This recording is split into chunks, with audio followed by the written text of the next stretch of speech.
The Amazon doesn't reveal its secrets easily. Every leaf hides a hunter. Every shadow conceals something watching.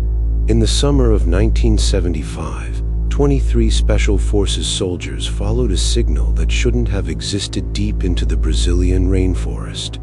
Only 3 of us made it back. And what we found there changed everything we thought we knew about human history. Don't forget to subscribe and like the video. If you're ready, let's begin. My name is Captain David Reeves. What I'm about to tell you will never appear in any declassified documents. The Pentagon sealed it under national security protocols so deep that even most generals don't have clearance. But 30 years later, I still wake up screaming, hearing Tommy Chan's voice crackling through the radio, begging us to leave him behind.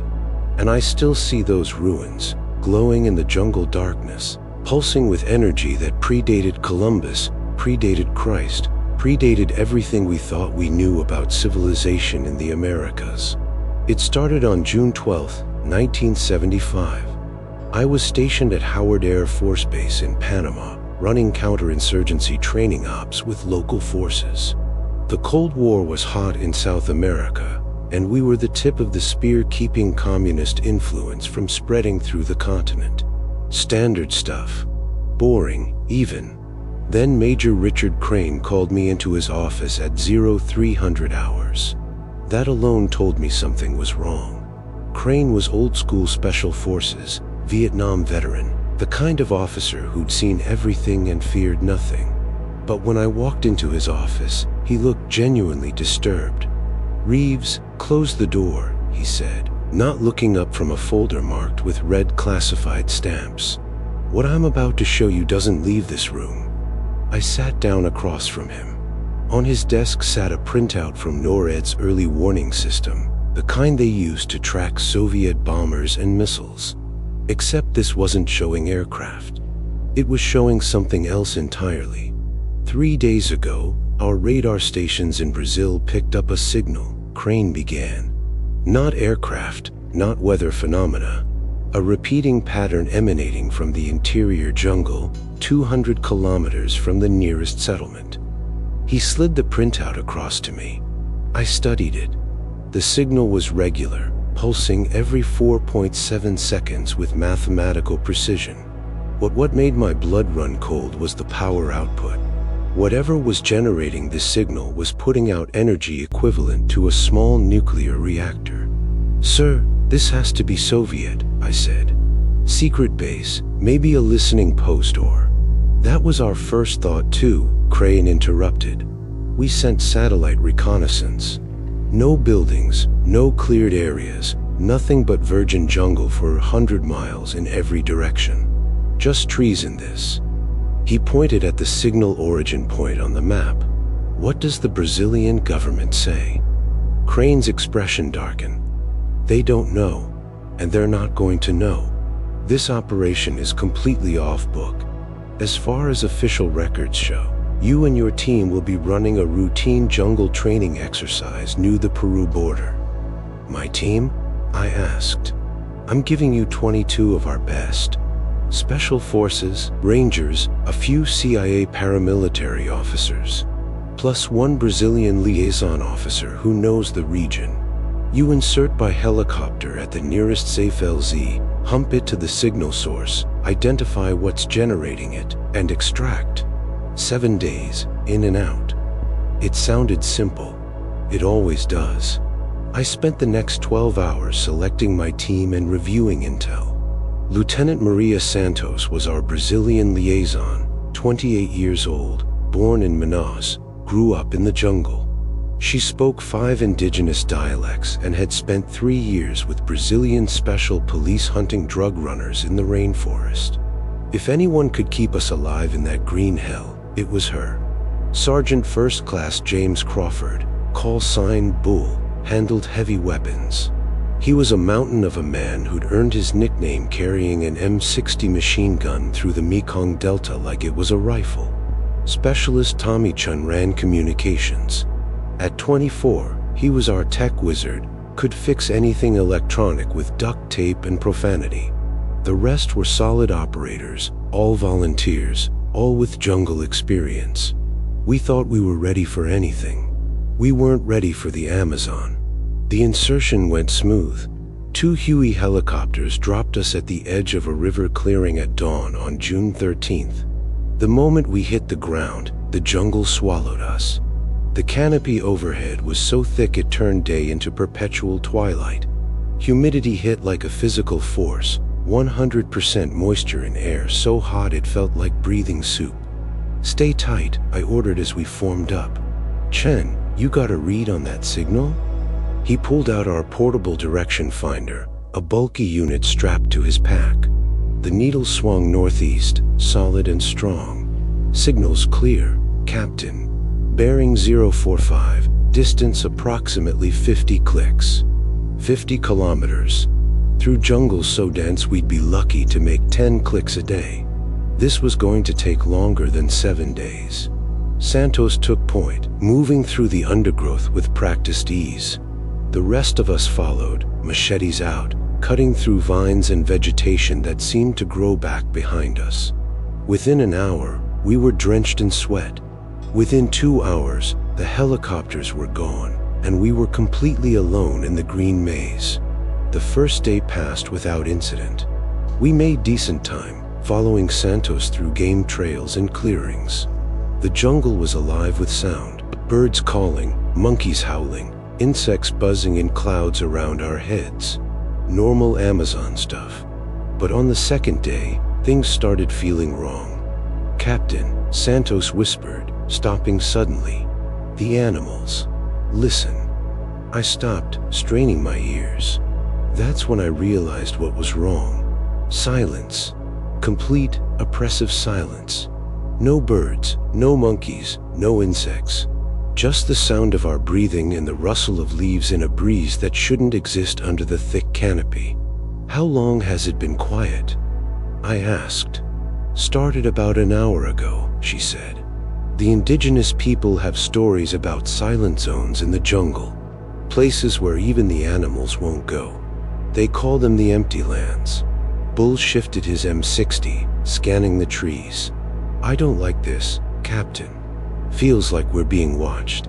He wasn't wrong. I could feel it too.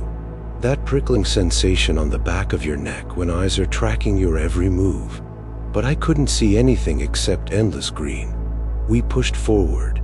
Chen's direction finder kept pulling us northeast, the signal getting stronger with every kilometer. And the silence deepened.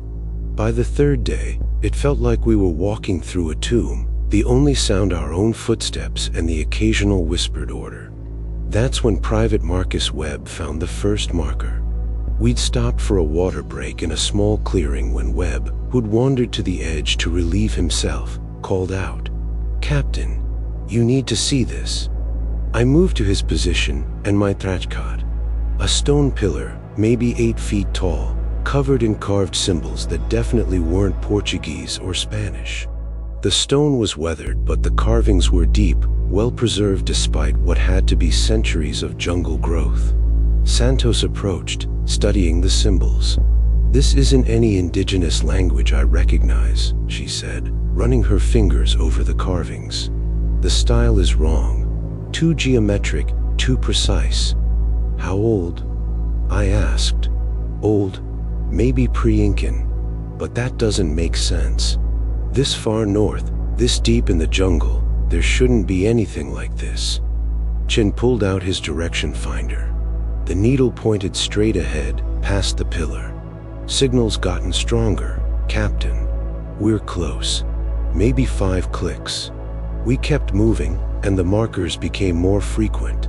More pillars, then low walls covered in that same strange script. Then finally, just before sunset on the third day, we found it. The ruins emerged from the jungle like a fever dream. Stone structures, massive blocks fitted together with impossible precision, rising 50 feet into the canopy. But these weren't Mayan or Aztec. The architecture was different, sleeker, almost modern in its clean lines and geometric perfection. And from somewhere deep within, a faint blue glow pulsed with steady rhythm. "Jesus Christ," Bull muttered. "What the hell is this place?" Santos was shaking her head in disbelief. This shouldn't exist. Nothing like this has ever been found in the Amazon. Nothing even close. I pulled out my radio and tried to raise base. Static. Nothing but white noise. Chen, why can't I reach base? He was already checking his equipment, face growing pale. All frequencies are jammed, Captain. Not interference, actual jamming.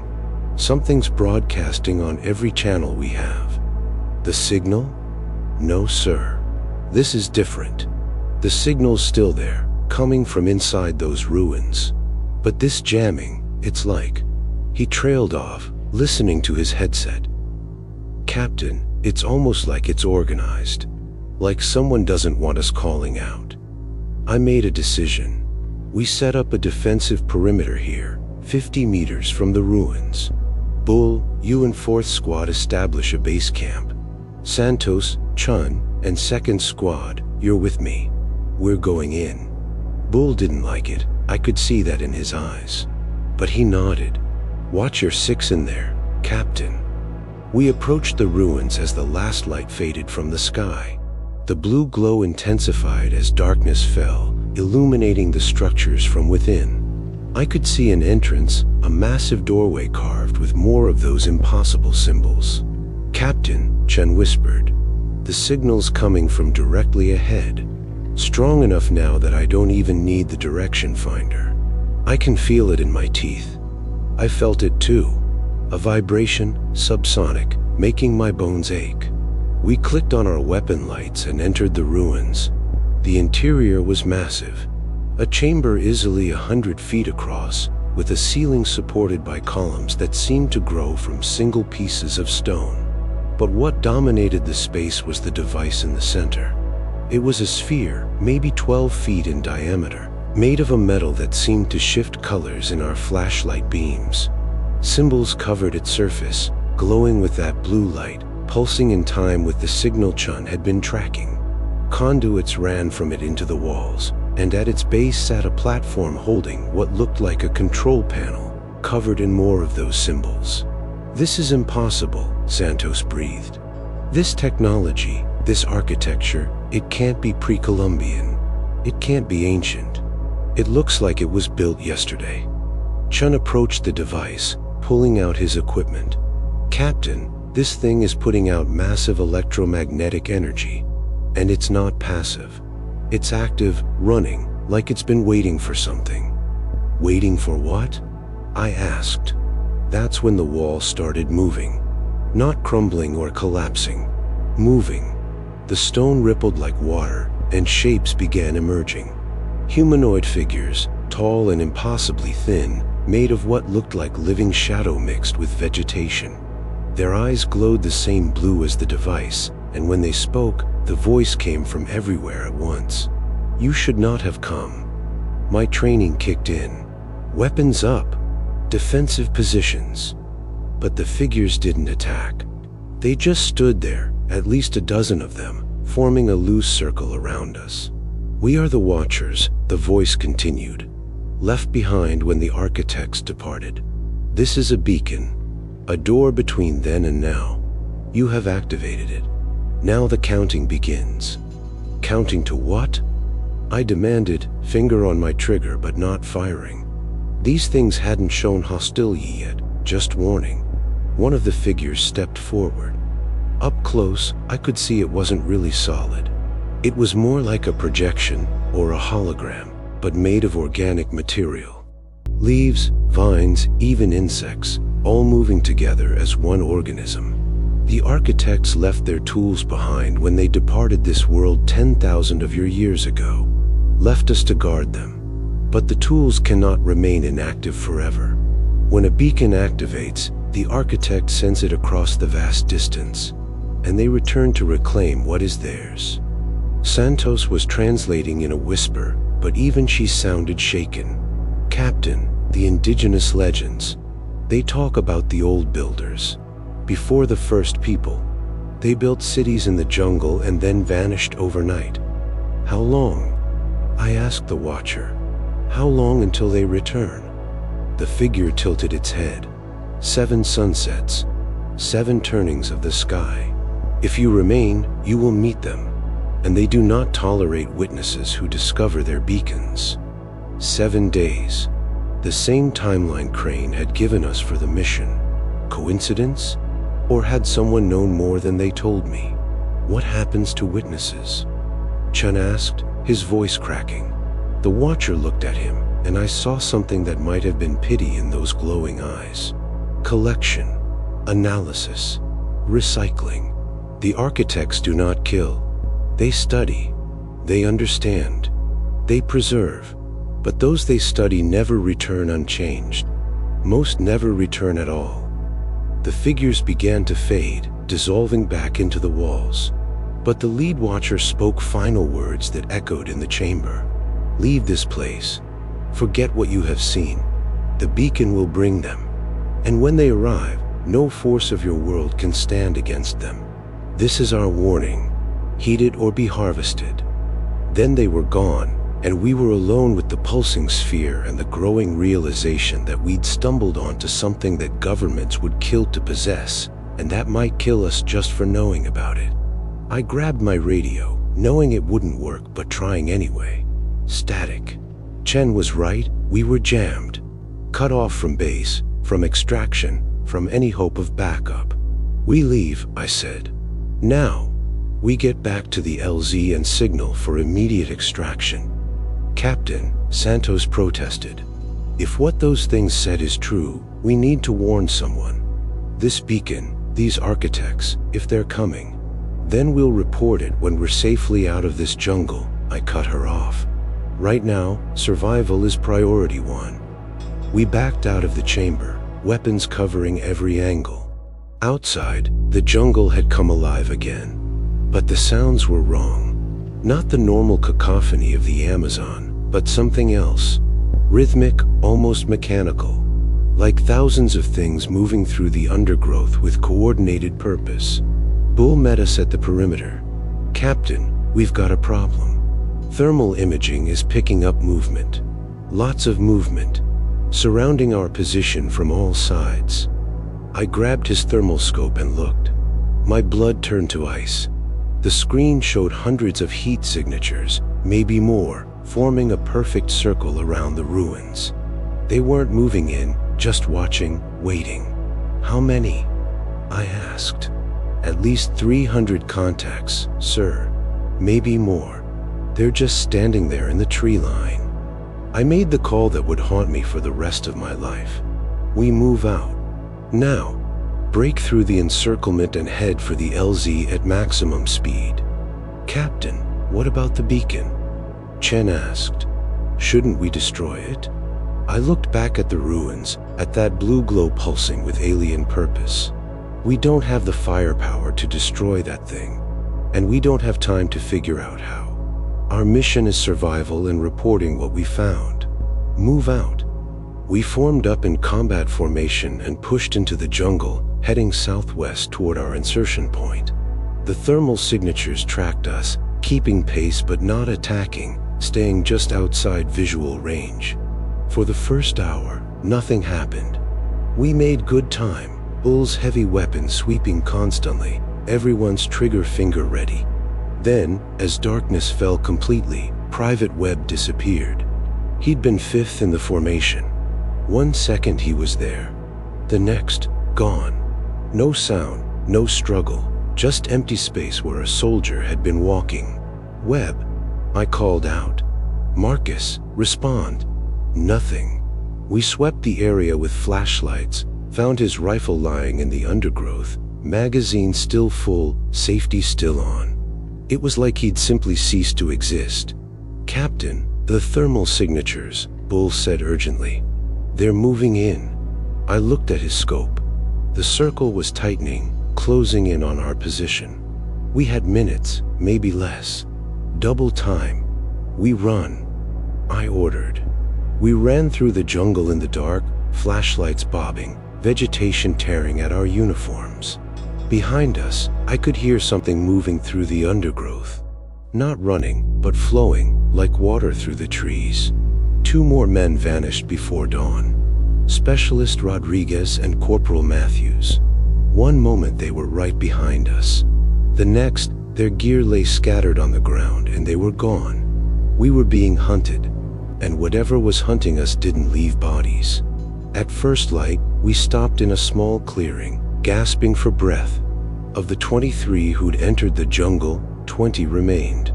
But I could see the fear in their eyes, the realization that we weren't fighting an enemy we could shoot. Santos was checking a map. The LZ is still 40 kilometers southwest. At this pace, maybe 2 days. But Captain, I don't think we're going to make it. She was right. I could feel it. Whatever the Watchers had warned us about, it wasn't waiting 7 days. It was already here, picking us off one by one. We keep moving, I said. We stay together. No one falls behind. No one wanders off. We make that LZ or die trying. But as I said it, I saw movement in the trees. Not the Watchers this time. Something else. Something that made the Watchers look almost friendly by comparison. They were tall, maybe 8 feet, with bodies that seemed to shift between solid and liquid states. Not quite metal, not quite organic, something in between. And their eyes were dead, emotionless, scanning us like we were insects under a microscope. The architects had arrived early, and they'd brought their collection tools. The first one to see them clearly was Sergeant Powell. He'd been scanning the tree line when his whole body went rigid. Contact. 300 meters, multiple hostiles. I raised my rifle, flipping down my scope. Through the magnification, I saw them clearly for the first time. The architects weren't like the Watchers. The Watchers had been organic, made of jungle matter. These things were something else entirely. They stood motionless between the trees, their bodies seemingly constructed of a dark metallic substance that flowed like mercury. Humanoid in shape, but wrong in every proportion. Too tall, too thin, with limbs that bent at angles that shouldn't exist. Their heads were smooth, featureless except for those terrible eyes that glowed with cold blue light. How many? I asked, not taking my eyes off them. Bull was counting through his thermal scope. I'm reading 18, no, 23 contacts. They're not spreading out. Just standing there, watching. 23. The same number as our team. That couldn't be coincidence. Santos grabbed my arm. Captain, the legends say the old builders could take forms. Could become anything they studied. What if they're not counting us? What if they're matching us? Before I could respond, one of the architects moved. Not walked, moved. It covered 50 feet in a blink, appearing suddenly beside Private Jenkins on our perimeter. Jenkins spun, fired 3 shots point blank into its chest. The bullets passed through like it wasn't even there. The architect reached out with one liquid metal hand and touched Jenkins's face. For a second, nothing happened. Then Jenkins started screaming. His body convulsed, veins standing out black against his skin, eyes rolling back. The architect was doing something to him, and whatever it wasn't fast. Open fire. I roared. 20 rifles opened up simultaneously. Tracers cut through the jungle, slamming into the architects. Some bullets passed through. Others seemed to hit something solid, causing ripples across their liquid surfaces. But none of them went down. The architect holding Jenkins released him and he collapsed, still breathing but unconscious. Black veins spread across his skin like infection, pulsing with that same blue light as the beacon. Fall back, I ordered. Grab Jenkins and move. Bull and 2 others hauled Jenkins between them while the rest of us laid down covering fire. The architects didn't pursue.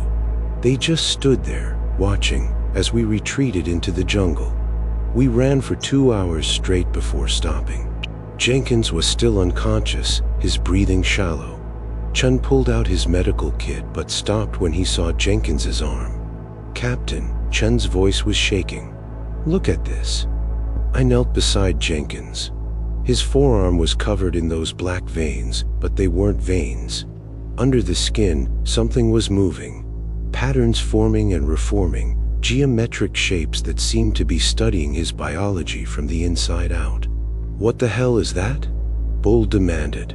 Santos touched Jenkins's neck, checking his pulse. "It's mapping him." That's what the Watchers meant by collection. The architects don't just kill. They study, they understand, they preserve. They're turning him into data. "Can we stop it?" I asked. She shook her head. "I don't know. But whatever it is, it's spreading. He's got maybe 6 hours before it reaches his brain. After that," she didn't finish. "I made the hardest call I'd ever made. We can't carry him. Can't slow down for him. 2 volunteers stay with Jenkins, keep him comfortable. The rest of us keep moving for the LZ.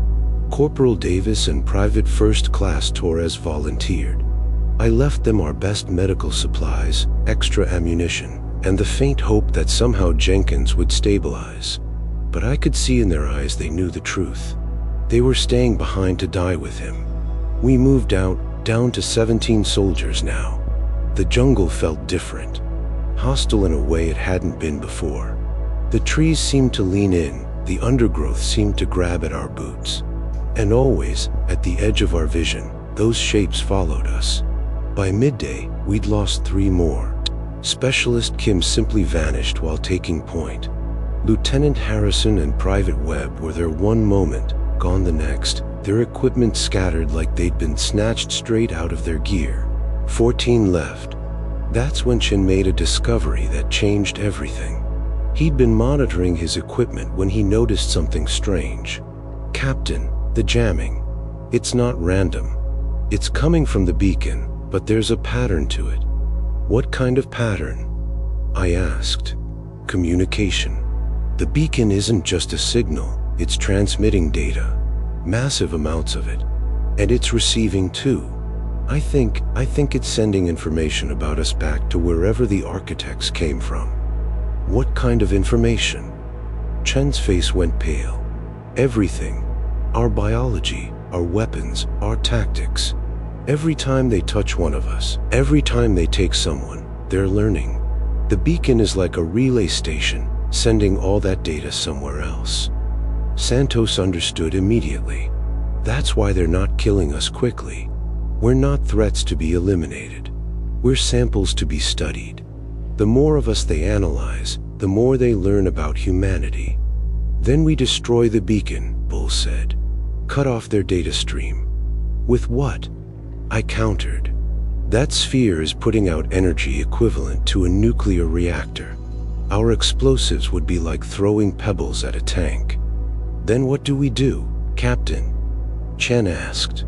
"Because at the rate we're losing people, we'll all be samples before we reach the LZ." I was about to answer when Private Morrison sprinted. We spun to see an architect standing directly behind him, having materialized from thin air. It touched his shoulder, and Morrison's screen cut off as those black veins spread across his skin.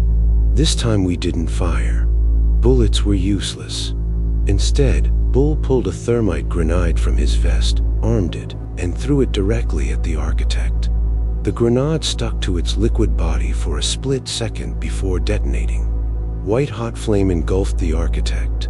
Its body convulsed, shifting rapidly between states, solid, liquid, vapor. Then it collapsed into a pool of metallic sludge that sank into the jungle floor, leaving nothing but scorched earth. "They can be hurt," Bull shouted triumphantly. "Fire. Use fire." But it was too late for Morrison. The black veins had spread across his entire body.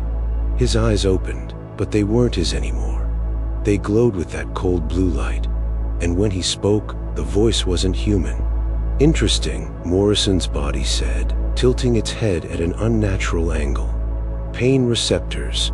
Fight or flight response. Adrenaline surge. All recorded. All understood. Thank you for the data." Then Morrison's body collapsed, dead, the information extracted and sent back through the beacon to whatever awaited on the other side. We had 13 soldiers left, and we were still 30 kilometers from the LZ. That night, we didn't set up camp. We just kept moving, using night vision to navigate through the darkness. The architects followed, visible as heat signatures on our thermals. They didn't attack. They just tracked us, observing, learning. "Why aren't they taking us all at once?" Santos whispered. "They clearly have the numbers." "Because they don't need to," I realized. Every person they analyze gives them more data. They're being methodical, studying us one at a time to get complete information. If they took us all at once, they might miss something. "We're not soldiers to them," Jin said quietly. "We're lab rats." At dawn on day 6, we reached a river. Fast-moving, maybe 100 feet across, with no obvious crossing point. Santos checked her map. "This is the Rio Negro tributary. Our LZ is on the other side, maybe 10 clicks southwest.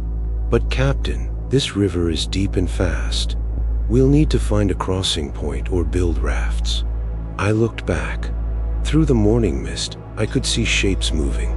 The architects, still following, still watching. We didn't have time for rafts. "We swim," I said. "Full gear, weapons secured. Anyone who can't make it gets helped. No one gets left behind." Bull was the first in, his massive frame powering through the current. The rest followed, roped together for safety. The water was cold, the current vicious, but we were making progress. That's when Specialist Rogers went under. 1 second he was swimming. The next, something yanked him down with incredible force. The rope went taut, nearly pulling 2 others under before I cut it with my knife.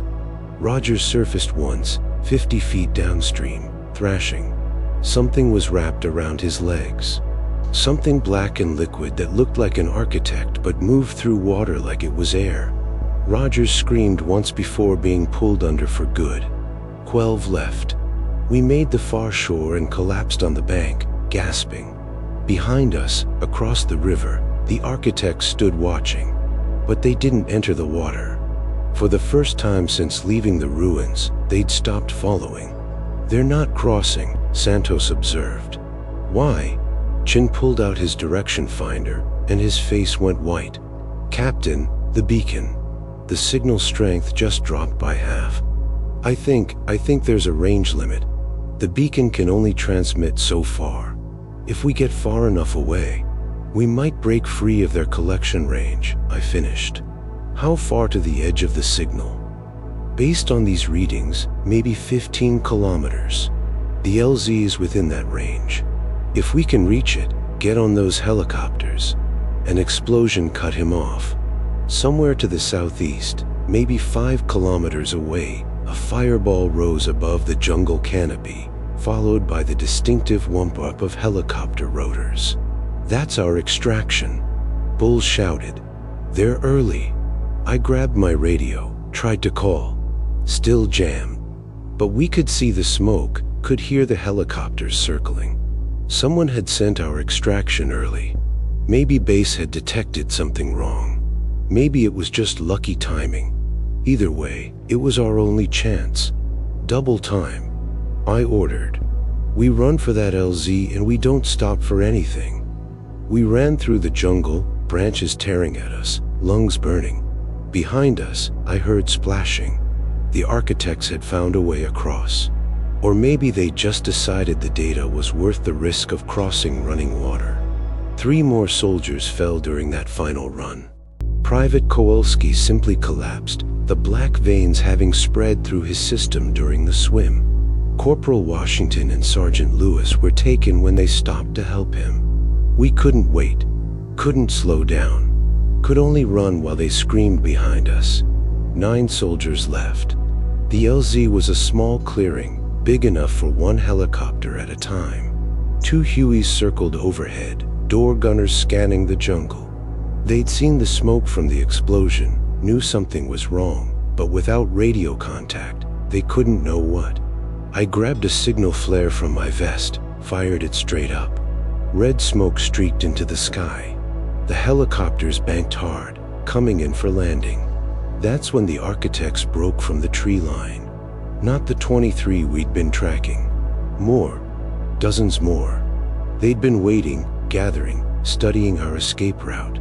And now they were between us and the LZ. "Bull, open up!" I shouted. The M60 roared to life, tracers cutting through the architects. Most bullets passed harmlessly through their liquid forms, but Bull was firing so many rounds that some had to hit solid portions.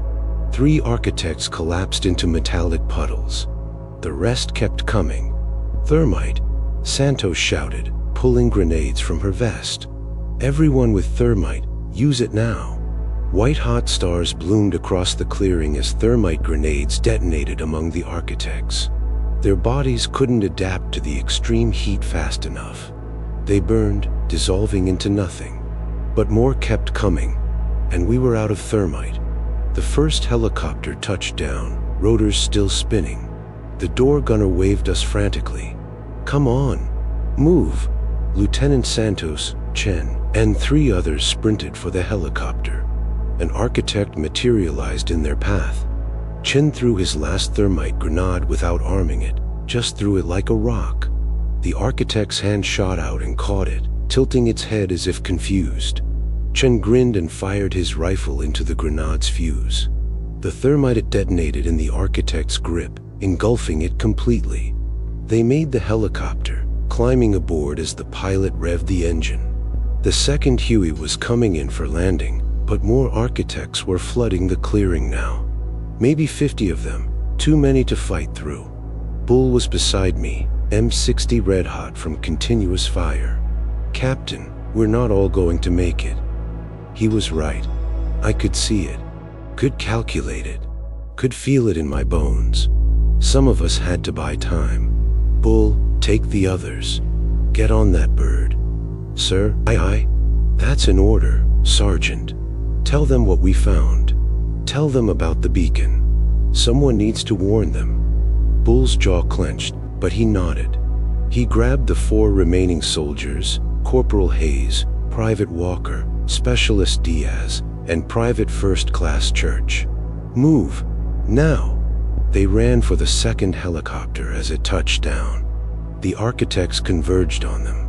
Hayes went down first, pulled into the mass of liquid metal. Walker fired his entire magazine before an architect touched him and the black veins spread. But Diaz, Church, and Bull made it.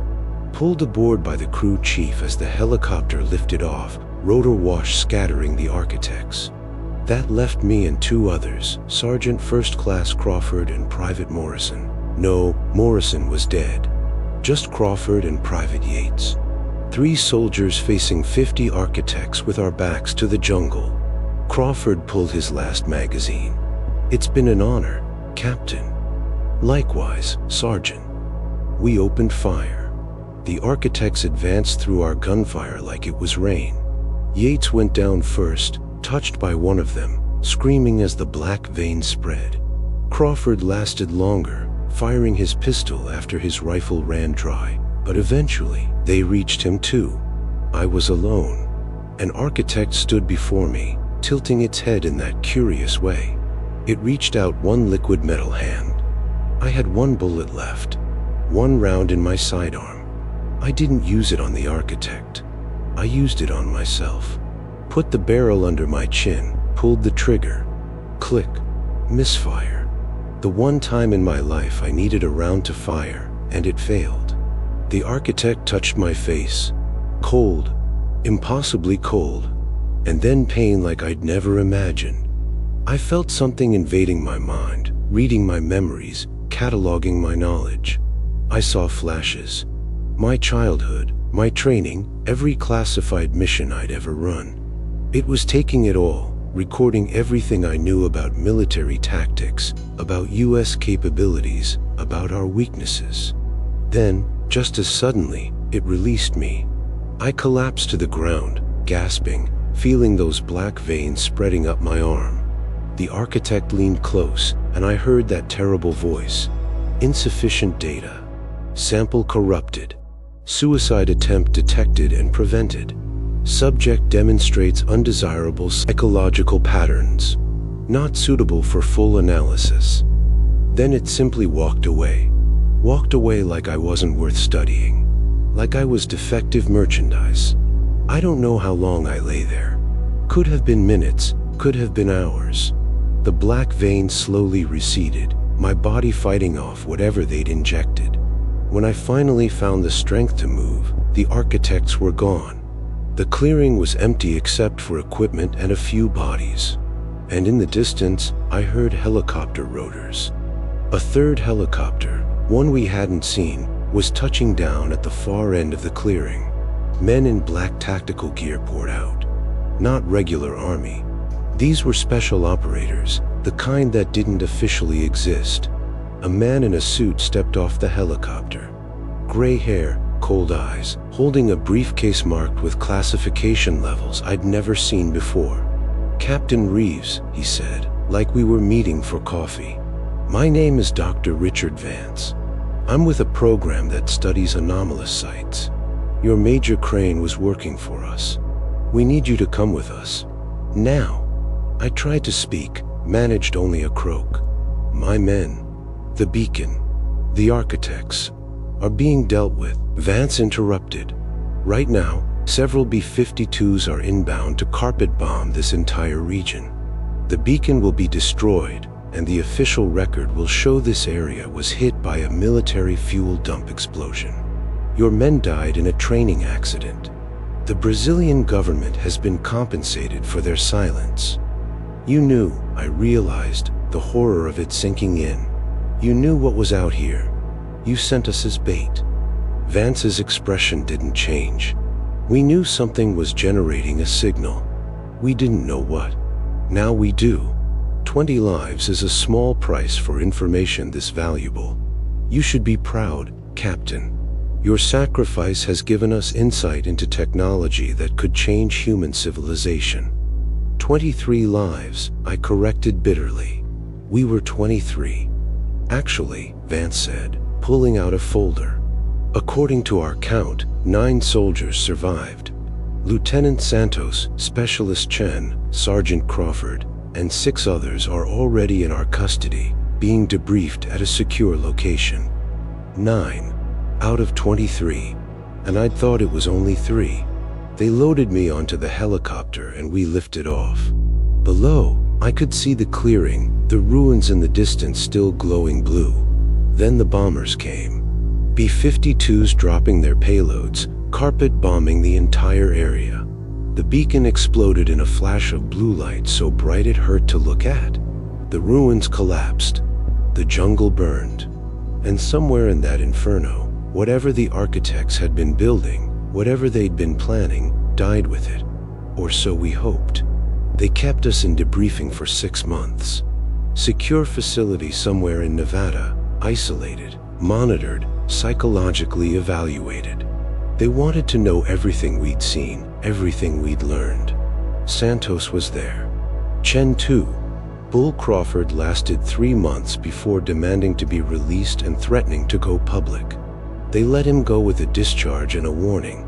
He died 6 months later in a car accident that was ruled suspicious but never investigated. The official story was perfect. Training exercise gone wrong. Fuel dump explosion. 23 casualties. The families got folded flags and condolences. The truth stayed buried under classification stamps so deep even presidents didn't have access. They gave me a choice. Join their program, help study other sites, other anomalies, or take a discharge and never speak of it again. I chose the discharge. Couldn't stomach the idea of sending more soldiers into nightmares like what we'd faced. But the nightmares found me anyway. Because here's what Dr. Vance's program didn't know. What I never told them during debriefing. That moment when the architect touched me, when it was reading my mind, I felt something else. A connection. Brief, just a fraction of a second, but I saw through its eyes. Saw where the signal was being sent. There are more beacons. Dozens of them. Scattered across the planet in places humans haven't reached yet. Deep ocean trenches. Antarctic ice. Remote mountains. All waiting. All broadcasting. All calling to the architects across whatever vast distance separates us. And the architects aren't gone. They're still out there. Still collecting data. still studying us. The bombing destroyed one beacon, but there are so many more. Sometimes I wonder if that's why they let me go. Not because I was defective, but because I saw too much. Because now I'm a warning, a message. They wanted one of us to survive and know the truth. That we're not alone.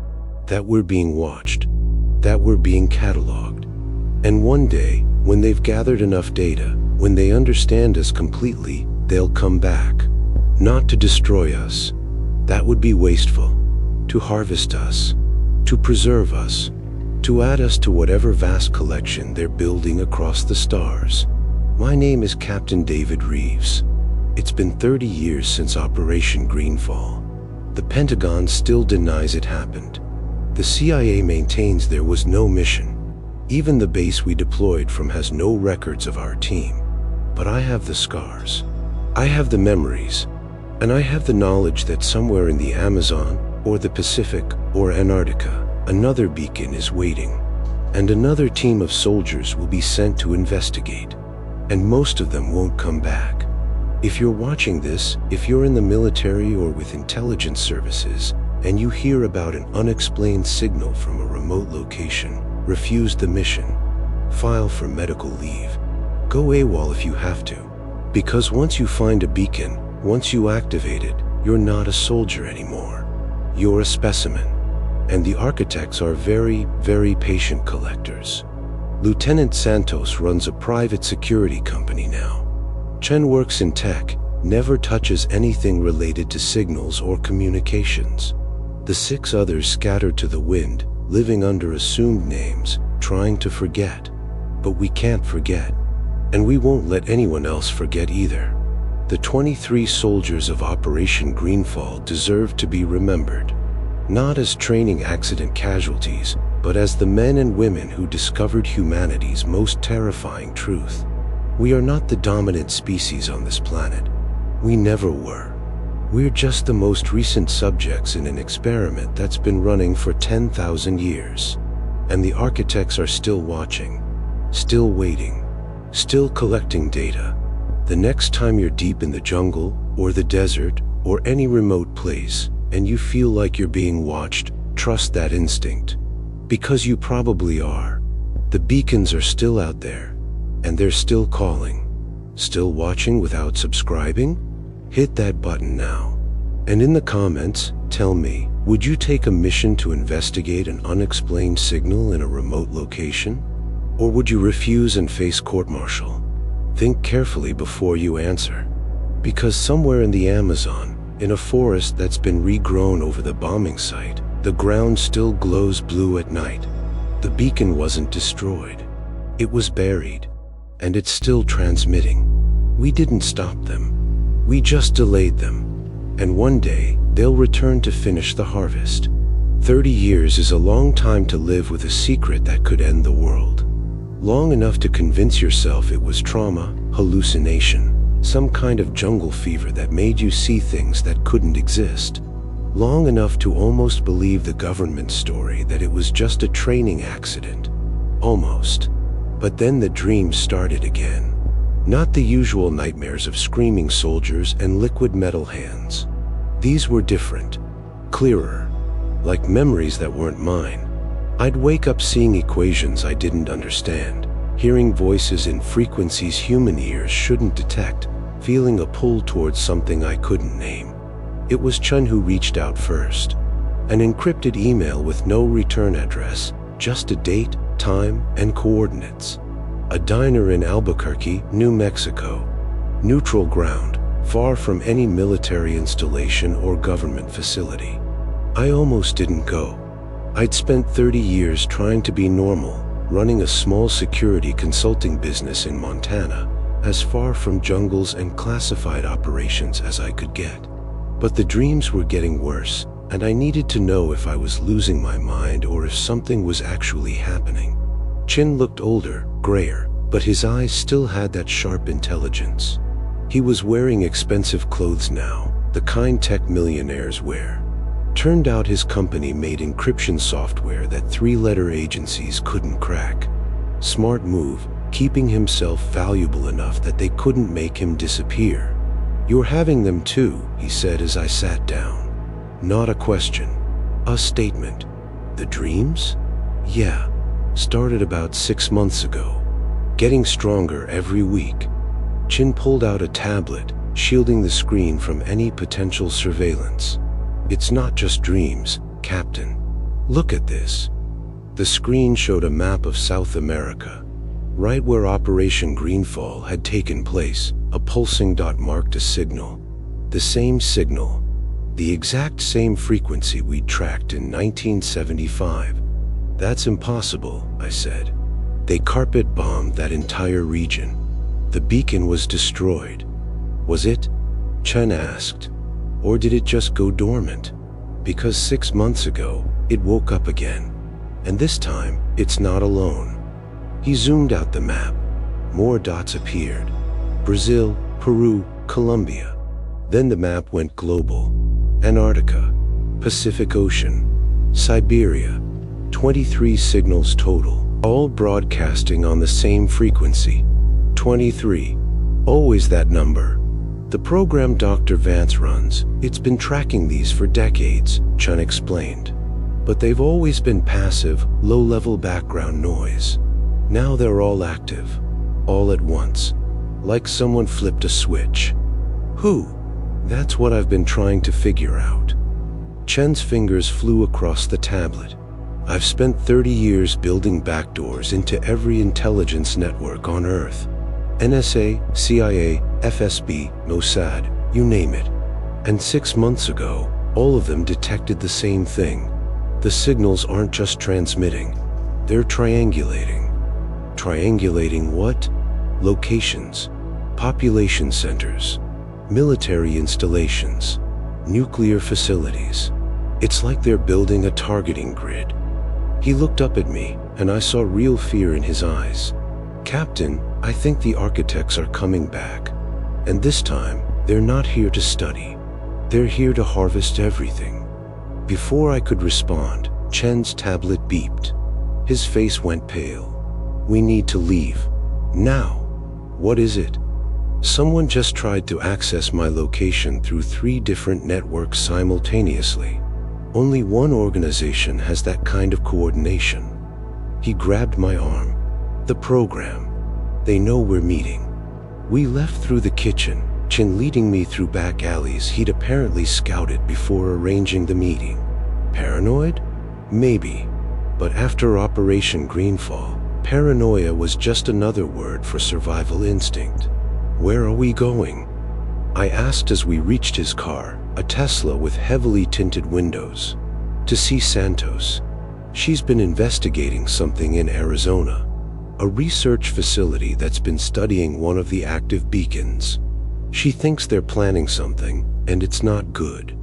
The drive to Arizona took 6 hours. Chin spent most of it showing me files he'd stolen from classified servers.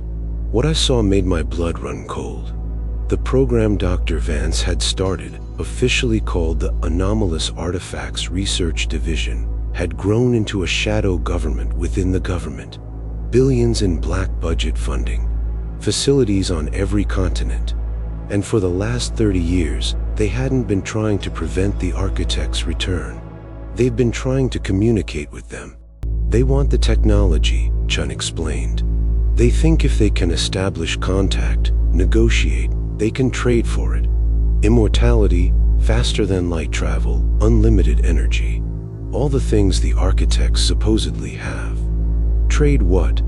I asked, though I already knew the answer. Us. Humanity. They want to offer us up as subjects for study in exchange for architect technology. Not all of humanity, of course. Just the surplus population. Third world countries, areas with no strategic value. They've already drawn up lists. I felt sick. That's genocide. That's progress, according to them. Sacrifice 1 billion to save 7 billion and gain technology that will make the survivors gods. Chin pulled up another file. Dr. Vance died 15 years ago, but his successor, Director Helen Cross, is even more zealous. She believes the architects are humanity's only path to transcendence. And Santos? Found evidence that Cross is planning to activate all 23 beacons simultaneously. A beacon surge that will be impossible for the architects to ignore.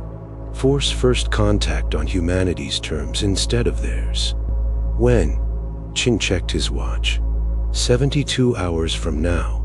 September 15th, 2005.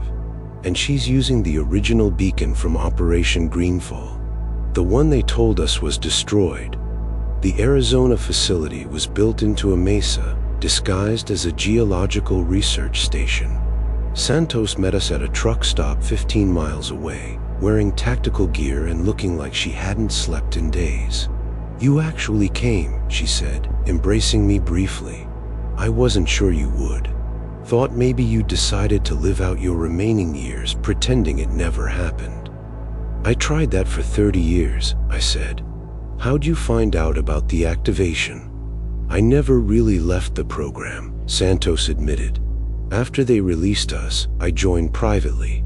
Figured if I was inside, I could keep an eye on them, maybe prevent another Operation Greenfall. But I didn't realize how deep the corruption went until 6 months ago." She pulled out photographs showing the facility's interior.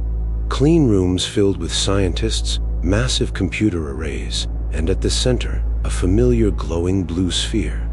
The beacon from the ruins, recovered and relocated. They didn't destroy it. They studied it. Spent 30 years figuring out how it works, how to control it.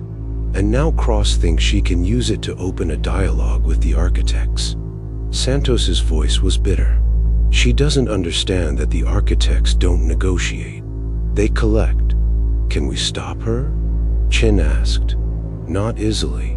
The facility has military security, automated defenses, and fail-safes. But there's another way." Santos pulled up a schematic. The beacon is connected to a power grid that feeds it the energy it needs to transmit.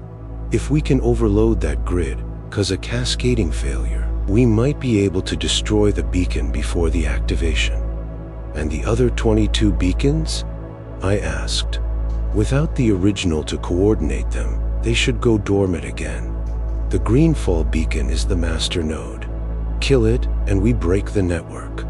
It sounded simple. It wasn't. We spent the next 48 hours planning, using Chen's hacking skills to map the facility's security, Santos's inside knowledge to identify weak points, and my tactical experience to put together an approach that had maybe a 30% chance of success. Better odds than Operation Greenfall had given us. On the night of September 14th, we made our move. Chun stayed behind, running electronic warfare from his car, jamming communications and looping security feeds. Santos and I went in through a ventilation shaft she'd identified, crawling through ducts that were never meant for human passage. The facility's interior was like something from a science fiction movie. Clean white corridors, laboratories filled with equipment I didn't recognize, and everywhere, that blue glow. The beacon's energy permeated everything, making the airfield charged, electric. "Power control is 2 levels down," Santos whispered as we moved through shadows. "But we need to get past the main research lab first." The research lab was massive, 3 stories tall, with the beacon suspended in the center of a containment field. Scientists and military personnel swarmed around it, making final preparations. And standing on an observation deck above, watching it all like a proud parent, was Director Helen Cross. She was younger than I expected, maybe 50, with the kind of cold beauty that came from absolute conviction in her own righteousness. She spoke into a microphone, her voice carrying through the facility. "In 6 hours, we make history. We establish first contact with an intelligence that spans galaxies. Yes, there will be sacrifices. Yes, some will not survive the initial harvesting. But their deaths will purchase humanity's ascension to a higher plane of existence.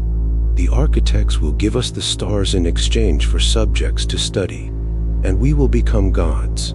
The scientists applauded. The soldiers stood at attention, and I felt a rage I hadn't felt since that clearing in the Amazon when I watched my men die. Change of plans, I told Santos. We're not just destroying the beacon. We're stopping Cross. We made our way to the observation deck, using maintenance corridors and Santos's stolen access codes. Cross was alone now, the others having returned to their stations. She stood at the railing, watching her life's work prepare for its final moment. "Director Cross," I said, stepping out of the shadows with my sidearm raised. She turned, unsurprised. "Captain Reeves, I've been expecting you. Dr. Vance's files indicated you might pose a problem eventually." She smiled. "I'm glad you came. You deserve to witness this moment. You and your team were the first to make contact. It's only fitting you see what your sacrifice led to." "My men didn't sacrifice themselves," I said. "They were murdered. Sent into that jungle knowing they probably wouldn't come back, also your program could gather data." "And what data we gathered?" Cross's eyes gleamed.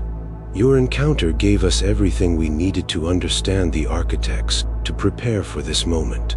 Every soldier who died in that jungle died for the future of our species." "You're insane," Santos said, her own weapon drawn. "I'm a visionary," Cross corrected. "And you're too late. The activation sequence has already begun. In 5 hours, all 23 beacons will surge simultaneously. The architects will have no choice but to respond. And when they do, I'll be ready to negotiate." "They don't negotiate," I shouted. "They harvest. They collect. They study. And when they're done, they discard." "Oh, Captain," Cross said pityingly. "That's what they do with random encounters, unexpected contacts. But this is different. This is humanity reaching out willingly, offering cooperation. They'll have no choice but to treat us as equals. You're gambling 7 billion lives on that theory. I'm investing in humanity's future." She pressed a button on her wrist. Alarms blared throughout the facility. "Security is on its way. You can shoot me if you like, but it won't stop the activation. Nothing can stop it now." I lowered my weapon. She was right. Killing her wouldn't stop anything. But there was still one option. The same option that had saved me in that Amazon clearing 30 years ago. "Santos, get to power control. Override the safety protocols. I'm going to overload the beacon manually." "Captain, that'll kill you. The energy discharge alone will destroy the beacon and probably this entire facility." "I know." I looked across. "But it'll also kill your dreams of ascension. Seems like a fair trade." Cross's confidence faltered. "You wouldn't. You're not suicidal." "I tried to kill myself once," I said, heading for the stairs down to the main lab. "Didn't take. Let's see if I'm better at it 30 years later." Security forces poured into the lab as I reached the beacon. I didn't fight them. Didn't resist as they grabbed me, threw me against the containment field's control panel. Because that's exactly where I needed to be. "Captain Reeves, stand down," a soldier ordered.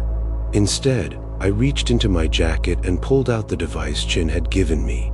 A small EMP generator, enough to fry every electronic system within 50 feet, including the containment field generators. "Tell Cross," I said, "that some of us learned from Operation Greenfall. We learned that the only way to stop the architects is to deny them what they want." I activated the EMP. The containment field collapsed. The beacon, suddenly freed from its restraints, began pulsing wildly. Energy arced across the lab, striking computers, equipment, people. The soldiers holding me went down, convulsing. I felt the familiar cold as the beacon's energy washed over me, and for a second, I was back in that Amazon clearing, feeling the architect touch my face. But this time was different. This time, I wasn't trying to survive. I was trying to destroy. I grabbed the beacon with both hands. The pain was beyond description. It felt like my entire nervous system was on fire, like every cell in my body was being simultaneously frozen and burned. The beacon was reading me, trying to catalog me, trying to understand what I was doing. And through the connection, I felt them. The architects. Vast, ancient, alien. They were aware of me, aware of what I was attempting. And they were curious. For the first time in 10,000 years, a specimen was fighting back. I pulled harder, ignoring the pain, ignoring the feeling of my tissues breaking down at the molecular level. The beacon's casing cracked. Energy leaked out, raw and uncontrolled. Through the lab windows, I saw Santos reaching the power control room. Saw her typing frantically at the console. Then the lights went out. Emergency power kicked in, but it was too late. The power grid was cascading, failing system by system.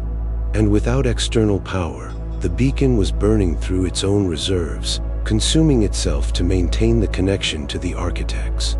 I felt the moment they understood. Felt their surprise turn to something almost like respect. This specimen, this tiny, insignificant creature, was destroying their tool rather than let it be used. Was sacrificing itself to protect its species. The architects weren't angry. They were fascinated. And then the beacon exploded. The blast threw me 50 feet across the lab. I hit the wall hard enough to break bones, felt ribs crack, felt something puncture my lung. Through blurred vision, I saw the beacon's remains, nothing but shards of metal and fading blue light. The lab was destroyed. Scientists and soldiers were down, injured but alive. And through the devastation, I heard Chun's voice over the facility's remaining speakers. All 23 beacons just went offline. The network's dead. Whatever you did, Captain, it worked. I tried to respond, managed only a wet cough. Blood, lots of it. My vision was fading, everything going gray around the edges. Santos appeared above me, her face streaked with tears. Medic. Someone get a medic. Did we stop it? I asked, each word agony. You stopped it, she said. The architects are retreating. The signals are fading. You saved us, David. You saved everyone. I wanted to say something profound, something meaningful. But all I could manage was, tell Chen, tell Bull's family. Tell them all. Operation Greenfall soldiers, they weren't casualties. They were heroes. I will, Santos promised. I'll make sure everyone knows. And Santos, if more beacons activate, if the architects come back, promise me. Promise you won't let them negotiate. Won't let them offer up anyone as specimens. I promise.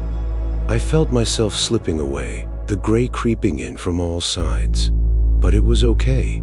For the first time in 30 years, I felt at peace. We'd stopped them, denied them their harvest, given humanity another chance. My name is Captain David Reeves, and this is my final report on Operation Greenfall. Except I didn't die. The blast should have killed me, the injuries definitely should have killed me, but somehow I survived. Spent 6 months in a military hospital under a false name, undergoing surgeries, physical therapy, psychological evaluation. They never did figure out why I lived. Doctors called it miraculous. Santos thought maybe the beacon's energy had done something to me, changed me at a cellular level during that final contact, made me more resistant to trauma. I think the architects let me live. That moment of contact, that final exchange, they understood what I was doing and why, and they chose to preserve me, not out of mercy, but out of that same scientific curiosity that drove them to collect specimens. I was the specimen that fought back and won, and they wanted to see what I'd do next. The facility was reported as a gas explosion. Director Cross died in the blast, along with 47 researchers and security personnel. The official story mentioned no beacons, no architects, no attempted contact with alien intelligence. Chen's company grew even bigger after that, his encryption keeping him protected from any retaliation. Santos joined a private military contractor that secretly works with governments to identify and secure anomalous sites, making sure no more Operation Greenfalls happen. Bull's family finally got the truth, delivered quietly by Santos at a private ceremony. His widow didn't believe it at first. But when Santos showed her bull's final recording, the audio log he'd made during those last hours in the jungle, she understood. And she was proud. The 23 soldiers of Operation Greenfall are still officially listed as training accident casualties. Their families still believe the government story. But there's a memorial, unofficial and unmarked, deep in the Montana mountains where I live now. 23 stones arranged in a circle, each one bearing a name. I visit it every year on June 13th, the anniversary of when we entered that jungle and found something that changed everything. The beacons are still out there, dormant now, but not destroyed. Chin monitors them constantly, watching for any sign of reactivation. So far, nothing. The architects seem to have gotten the message. Humanity isn't ready to be harvested. And maybe, just maybe, we never will be. But I'm not naive enough to think it's over. The architects are patient. They think in timescales we can barely comprehend. A century to them is probably like a day to us. They can wait. And while they wait, they watch. I feel it sometimes, that sensation of being observed. Not threatening, just curious. Like scientists checking on an experiment that produced unexpected results. I'm 62 years old now, officially retired, living off a military pension and disability pay. But unofficially, I'm part of a network. Veterans like me, Santos, Chen, a few others who've encountered things that shouldn't exist. We watch, we warn, we prepare. Because there are more sites than just the 23 beacons. Chen's found evidence of dozens of other anomalies. Structures under the ocean, buried in ice, hidden in places humans rarely go. And each one represents a potential Operation Greenfall waiting to happen. So we do what we can. Tip off authorities to declare areas off limits. Work with indigenous peoples who've known about these sites for generations. Spread disinformation to keep curiosity seekers away. It's not much, but it's something. And it's what the 23 soldiers who died in that jungle would have wanted. Not to be martyrs, but to be remembered as the people who stood between humanity and something that wanted to catalog us like butterflies in a collection. If you're watching this, if you're in any military or intelligence organization, and you hear about unexplained structures in remote locations, or signals that don't match any known technology, or ruins that seem too advanced for their supposed age, walk away. Report it through proper channels, but walk away. Because the architects are still out there, still collecting, still studying, and the only reason they're not harvesting Earth right now is because we fought back. Because we showed them that humans, for all our flaws and weaknesses, refuse to be specimens. We refuse to be data points in someone else's catalog. And as long as people like me, like Santos, like Chen, are still alive, we'll keep fighting to stay that way. My name is Captain David Reeves. This is the true story of Operation Greenfall. The government will deny it. The military will call me a conspiracy theorist. The official records will show nothing but a training accident. But the 23 stones in Montana remember. And the families who lost fathers, sons, daughters, brothers, they deserve to know their loved ones didn't die in vain. They died protecting a secret so dangerous that knowing it could end civilization. And they did it willingly, because that's what soldiers do. They stand between their people and the dark. The beacons are watching. The architects are waiting. And somewhere in the Amazon, if you know where to look, the ground still glows faintly blue at night. But they're not calling anymore. Not transmitting. Not triangulating. Because we taught them something they didn't expect to learn from their specimens. We taught them that humans, against all logic and reason, will choose death over submission. We'll destroy what we can't understand rather than let it be used against us. We'll sacrifice everything to protect those who come after us. The architect collected that data too, and I think it scared them. Not enough to stop watching, but enough to wait. And while they wait, we prepare. Because if they ever come back, if they ever decide to harvest us despite the risks, they'll find that the specimens they studied in 1975 taught us well.